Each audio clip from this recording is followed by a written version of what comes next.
ओर हमारे सामने दुनिया के अंदर की प्रतिस्पर्धा एक चुनौती के रूप में है, वहीं हमारे सामने जलवायु परिवर्तन और उससे उत्पन्न होने वाले संकट भी एक नई चुनौती के रूप में है। याद करना, हमारे सामने इमर्जिंग टेक्नोलॉजी जीवन को सहज और सरल करने में जहां उपयोगी भूमिका का निर्वहन कर रहे हैं, वहीं इसके द्वारा उत्पन्न वे अभूतपूर्व कानूनी चुनौतियां भी हम सब के सामने खड़ी हुई हैं, जिनके माध्यम से साइबर क्राइम, डेटा चोरी के और अन्य तमाम प्रकार की एक नई समस्या दुनिया के सामने खड़ी हुई है। ऐसे अस्थिर समय में न्याय, नैतिकता और अंतर्राष्ट्रीय कानून विश्व शांति और मानव सभ्यता के लिए एक बड़ी लकीर खींचने में महत्वपूर्ण भूमिका का निर्वहन कर सकती है। हम सबको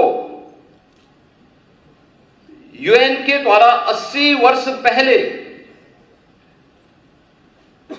जिन बातों को उन्होंने घोषणा की थी, उस पर एक बार फिर से विचार करना चाहिए, जो उन्होंने उस समय की दुनिया के बारे में कहा था कि दुनिया को अब एक अधिक न्यायपूर्ण, समावेशी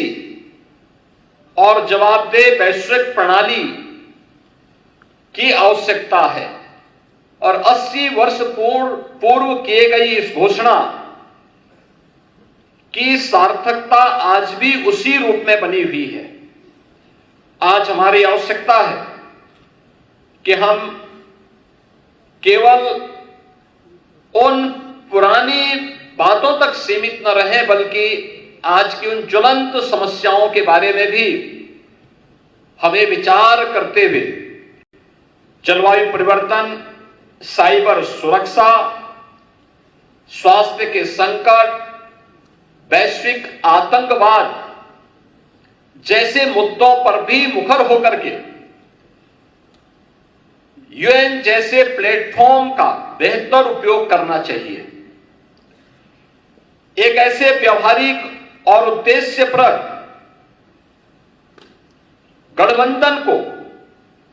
जो और भी प्रभावी हो सके, इसे आगे बढ़ाने की आवश्यकता है। इसके बारे में हमें भारत की उस प्राचीन व्यवस्था पर विचार जरूर करना चाहिए, जहां पर हमने इस पूरी व्यवस्था को 5 अवयव पर आधारित मान करके पृथ्वी, जल, तेज, वायु और आकाश, इन सब की उपासना को इसका आधार मान करके भारत की परंपरा ने सदैव इसे अपने जीवन का हिस्सा मान करके इनकी पवित्रता को, इनकी सुरक्षा को और इनके संरक्षण को सदैव प्राथमिकता दी। और दुनिया के लिए वर्तमान में जलवायु परिवर्तन की चुनौती हो या फिर इसके माध्यम से उत्पन्न उन वैश्विक संकट के समाधान का रास्ता, भारत की उस सोच के माध्यम से समाधान का एक रास्ता निकाल सकती है।